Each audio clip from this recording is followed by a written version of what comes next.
We are back with another episode of Science Rehashed, and I am very excited about this episode.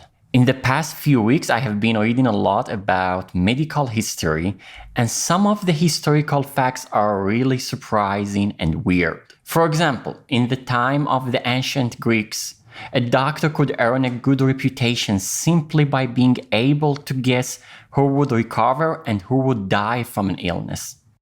That's true. They didn't need to know what their patients were suffering from, just whether or not it would get better. Actually, knowing how to diagnose a patient wasn't a major focus of medicine until centuries later, after the invention of the stethoscope, microscope, and thermometer. And this is pretty interesting, especially since diagnostics are a huge part of modern medicine. It's the root of figuring out the proper treatment plan and preventing serious illness. Yeah, and it's difficult sometimes because we have to figure out what's going on inside the body to make a decision, but we can't always go inside to look. And in today's episode, we talk with one of the pioneers in medical devices technology, Dr. Michael Cima, a professor and scientist at MIT and the Koch Institute, about a new medical device his team designed that helps to solve these problems. Simply, the device will let doctors take a peek inside the body at the liver and help diagnose early stages of fatty liver disease. Hi, I'm Shen Ning. And I'm Mehdi Jurfi, and you are listening to a new episode of Science Rehashed. 最前沿的科学研究 Science. Innovation und Wissenschaft Scienza. Достижения كشف جديد. Discovery. Rehashing science. And we are trying something new on our Twitter these days. Come share with us your thoughts, questions on the latest Science Rehashed episode and let us know what do you think about them. Rehash the episode with us at Science Rehash, that's science, REHASHED, using the hashtag SR episode, that's SREPISODE. See you there all.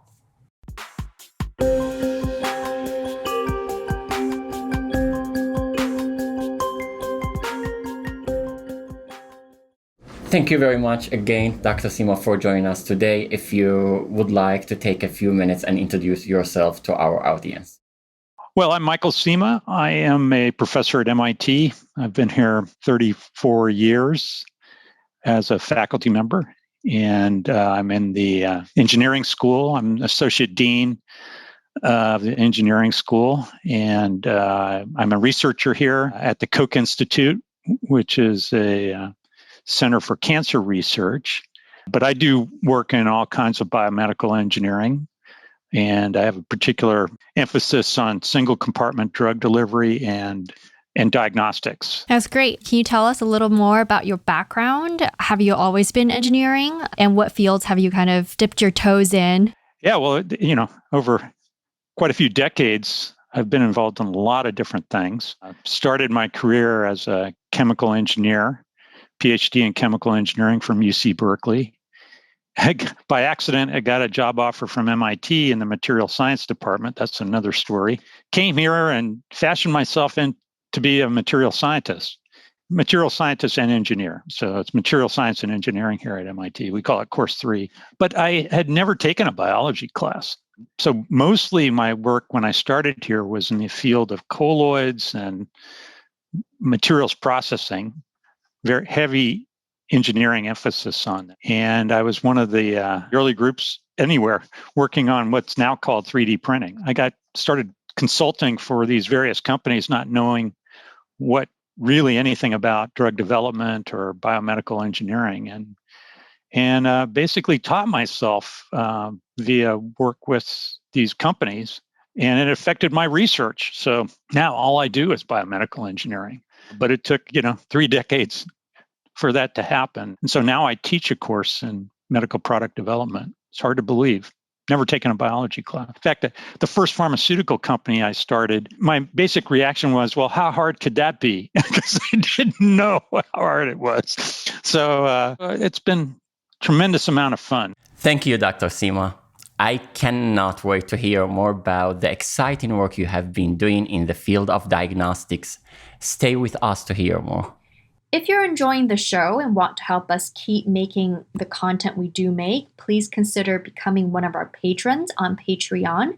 Find us at patreon.com/join/science rehashed to become a patron for just $3 a month, or a VIP patron for $5 a month.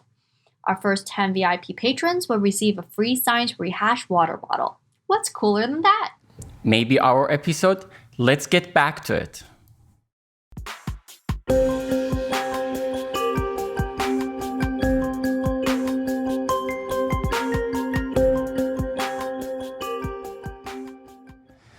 Dr. Cima has extensive experience in diagnostic technologies. He spoke with us about a new device that can be used to diagnose the progression of non-alcoholic fatty liver disease, or NAFLD, NAFLD. Yeah, and I've heard that NAFLD is sometimes called the silent killer. That's because it's a very gradual disease with few symptoms, but sometimes it can cause damage that's similar to the effects of alcohol. It's so interesting because I think most people associate liver problems with heavy alcohol drinking. But with NAFLD, the damage can be caused by other factors like a high-fat diet. So we asked Dr. Cima about NAFLD and what can happen if it develops into a more serious problem called non-alcoholic steatohepatitis, or NASH. It's like 30 or 40% of Americans have excess fat in their liver. Non-alcoholic fatty liver disease is very common, and fortunately you don't die from it. That's not going to be an important diagnostic. You're just going to tell them something they already know. But what about NASH, which is a subset of people with fatty liver disease that for one reason or another get inflammation? The subset get actually cirrhosis, so fibrotic reaction to the inflammation. And that's irreversible. Fatty liver disease is reversible. You lose weight, it'll go back. But this subset, which is 10 to 20%, depending on how you count those, of these people get irreversible disease and can ultimately lead to liver failure. And no one knows how to find that subset.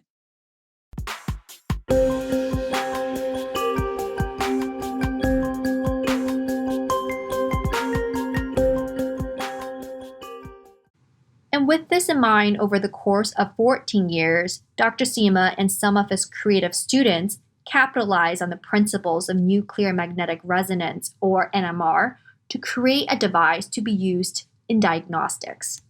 Yes, and the device can detect physical characteristics of tissue in the body using iron oxide nanoparticles. Just wait until you hear about his inspiration for using NMR on the body.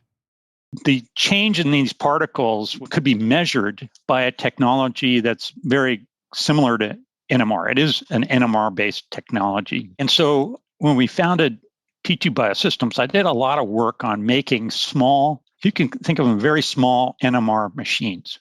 And so the robot would put a sample inside the small NMR machine. That's this very tiny test tube that would go in. So there was a lot of engineering to make that work. I did a lot of that. And so we were making those here at MIT. And one day I decided to stick my finger in it and do a measurement. It's non-invasive. And so rather than measuring a test tube with these iron oxide particles, I had my finger in there.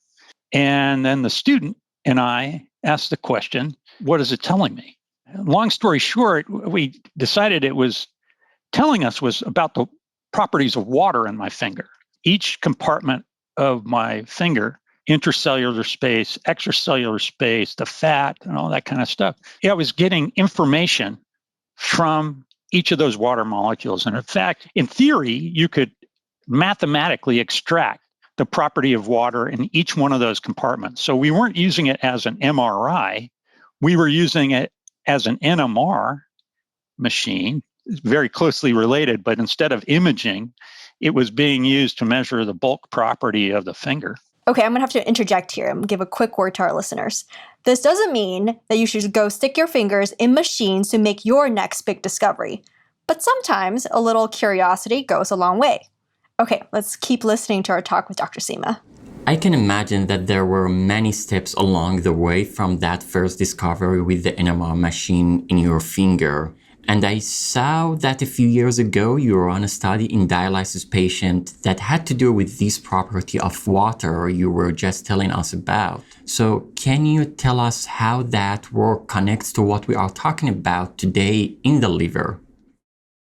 Where we use this instrument, in fact, the same instrument for the liver disease, in dialysis patients. So we could do measurements before and after dialysis and prove to ourselves that we were actually measuring what we thought we were.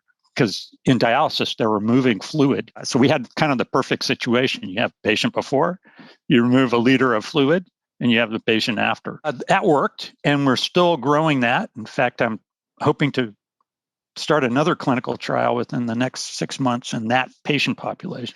But then I had two other students, the authors of this paper, Ashvin in particular, that said, hey, why don't we try and use this for measuring the other properties, also of water, but for a different disease. Instead of hypovolemia, which, like in dialysis patients, they have too much water. Let's use it for characterizing the water in the liver and the fat in the liver, because we can identify the fat compartment. And I said the water in the extracellular and intracellular compartments of tissue. Ashwin said, let's look to see if we can do that. And, I had to tell him, I said, that's going to be a tough one, right? Because, what we're looking for is inflammation. We're looking for a small amount of fibrotic reaction. How is this technology going to pick that up? So he said, well, we don't know unless we try. And so I gave it, to be honest with you, I gave it like a very small chance of success. I think we would, no question, get the fat, but get the, essentially the inflammation or the fibrotic reaction. I was very surprised to see that it actually worked. And I think that was, it's a great example of how maybe I knew too much. Then Ashford said it didn't know enough to question, well, it should make a change. And here's why I think we could be sensitive to it, but is it enough? I don't know. Let's try it. So he did, and it worked.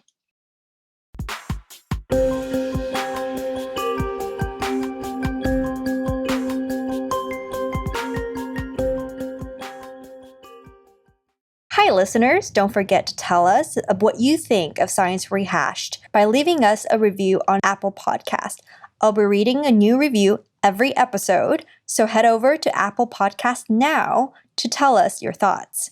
Today, we have a comment from Neurosci Girl who says, such great in-depth conversations about the amazing discoveries and the amazing people behind them in the world of science.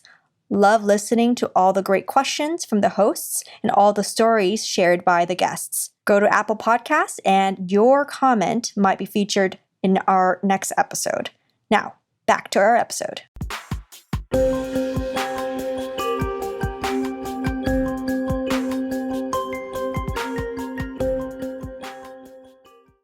That is quite a saga, Dr. Cima, and it really goes to show what an impact a student's idea can have on a project. Now, can you describe for the audience what the device actually looks like, how to apply it, how big is it? The working end of it is a box about 6 inches by 4 inches by 4 inches. That's the working part of it. It's basically an array of magnets, an array of rare earth magnets.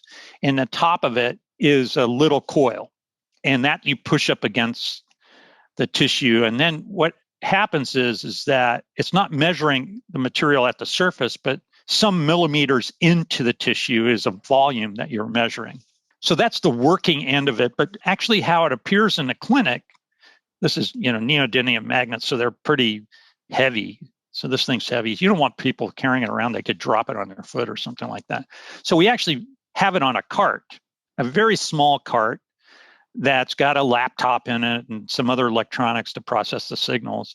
And then you just wheel it up next to the bed and push it up against the patient and do the measurement. So there's a couple different advantages, and please do name more if I'm missing them. One is that, that's a big thing, is it's portable, that this device, the sensor you've been able to demonstrate. So can you talk about, this advantage and some of the other advantages over the current existing gold standard? The gold standard is a liver biopsy. So it's pretty invasive procedure. There have been demonstrations to do a similar thing with an MRI. And so there's some indication, nothing as extensive as what this here, but I believe that you could do exactly the same thing that we've done here with a MRI run in quantitative mode. Take your normal clinical scanner and run it in a quantitative way to be able to extract the same information. But obviously, an MRI is a very, very expensive thing to do. And particularly when you've got 30% of the American population that you'd have to screen with it, which is basically not a viable diagnostic tool for screening at that scale. What this paper is about is the idea that you could take, something, the instrument that we had here was built for less than $2,000. And I can tell you, we've actually run it in the clinic. So the same instrument was actually run in the dialysis suite at MGH for over a 2-year period. So it was actually, a clinical instrument that could be run in there, safely run in the clinic with patients. This is a clinically viable device that could be used in a clinical setting. So before something like this goes to the clinical setting, it usually has to be tested in animal models. Can you tell us a little bit more about the animal model you used in the paper?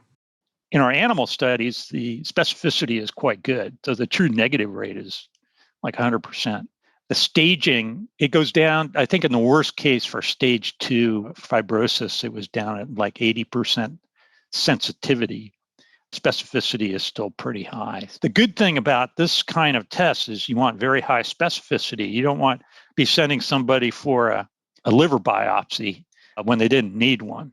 You don't want false positives. The test here, though, was, we needed truth, so we couldn't actually do this with patients. But we could do it with mice, where when they're fed a special diet, you can actually induce fatty liver disease, and you can actually get it to transform to NASH, the fibrotic reaction. And of course, we could sacrifice these animals and do pathology and stage them for the type of disease. And so we could use that truth, ground truth, compared with our measurement to be able to develop the algorithm that would be used to test unknowns. Were you able to try this at all in human samples? What we did in the paper is we actually worked with some people that were interested in transplant. So we worked on human livers. So the idea there was, and we didn't do enough validation here, but we showed that it seemed to be working there, is that you could screen livers for degree of fibrosis. So if you get a liver that's going to transplant, you can't kind of screw around. You don't have much time. And so the thinking was, well, this would be interesting. We could do this measurement very quickly and assess the degree of fibrosis that was present in the liver. There aren't really good biomarkers. Now you could say, well, you could take a slice of that and do pathology on it. Yeah, but it takes time. And this would be a quick one. So I wouldn't say that was completely validated in this paper, but there's a use case for it right now. My following question would be, with your extensive experience with taking technologies from the bench to the bedside over decades, what limitation you envision for this diagnostic device? I'm a big believer in diagnostics. I started a diagnostic company. We're saving people's lives every day with that test, because it's for sepsis, telling physicians which bug these patients have. But I have to tell you that the diagnostics is the toughest medical product to develop. And it doesn't have to do with the science. It doesn't have to do with the technology. It has everything to do in reimbursement. There's a mindset that we have in this country is that diagnostics should be cheap. And the truth is, many diagnostics take just as much money to develop as a drug. I've had many people tell me this, is you have to be every bit as innovative on reimbursement as you are on the technology to be successful in medical diagnostics. if you're going to reduce healthcare costs, part of that, an important part of that, is bringing the right patient to the right medical service. And how do you do that without diagnostics? How do you confidently make that connection? How do you not overtreat, not undertreat without powerful medical diagnostics? Getting reimbursed for it is really tough.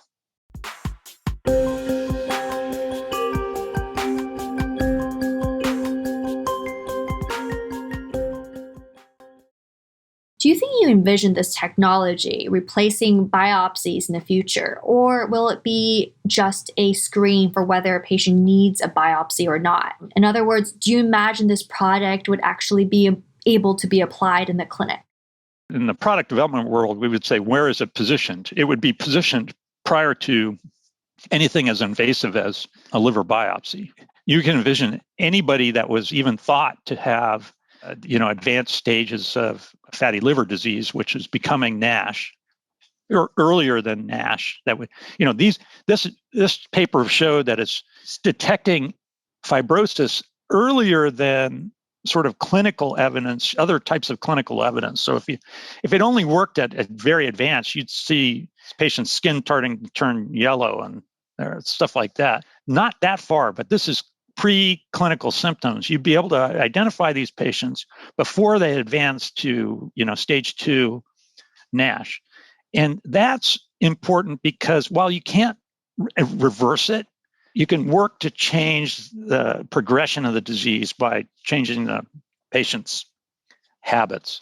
So you would have identified those people that really need concentrated effort, clinical effort, out of the many people that are just overweight, that are not going to, for whatever reason, don't progress to NASH. And so that's the key, is where do you put your clinical effort in clinical care? And it's targeting those people that are at risk. That's how this device would be positioned. You would be screening all these people that were overweight and finding those, admittedly small number, that 10, 20% that really need extra care to prevent them from progressing to liver failure. That's the hybridization that happens, right? You have to be optimizing across medical practice and the technology that you hope to ultimately develop.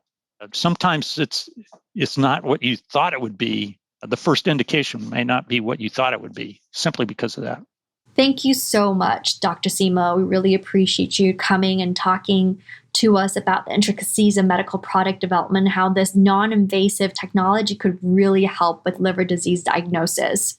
You can look at our journey in the published literature of this technology, and you'll see it happens over a long period of time. I emphasize that every one of these technologies that are new in the clinic have been progressed in a similar fashion. They've been around for a while, and people have really tried to find their way into the clinic different ways. That's a very common phenomenon.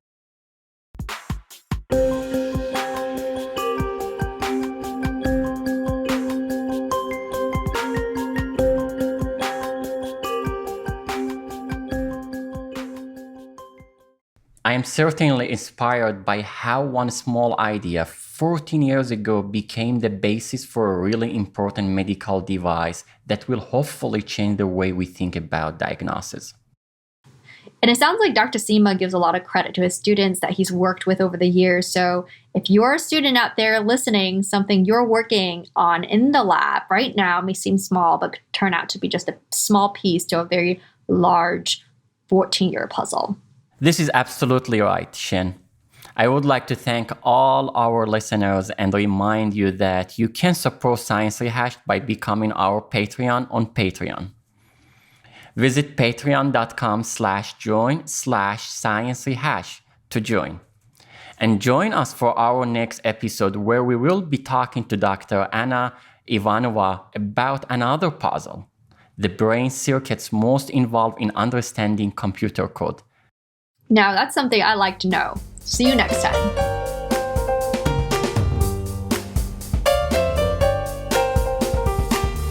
Thank you for listening to another episode of Science Rehashed.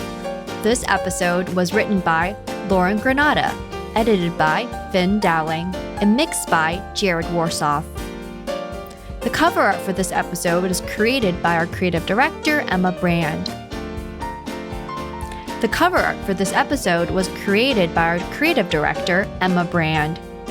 We would also like to thank our marketing director, Carla Diavanzo, our production directors, Medora Lolikar and Sophia Nastri, our producer, Chiara Maffei, and our website developer, Rebecca Soilson. We would also like to thank Dr. Rudy Tanzi for providing us with the music for our intro. And please don't forget to subscribe to Science Rehash through Apple Podcasts, Spotify, Amazon, Stitcher, or Google Podcasts, or wherever you listen to podcasts. You can help our podcast grow by telling a friend and spreading the word. Also find us on Facebook, Instagram, and Twitter, or visit our website at sciencerehash.com. See you next time.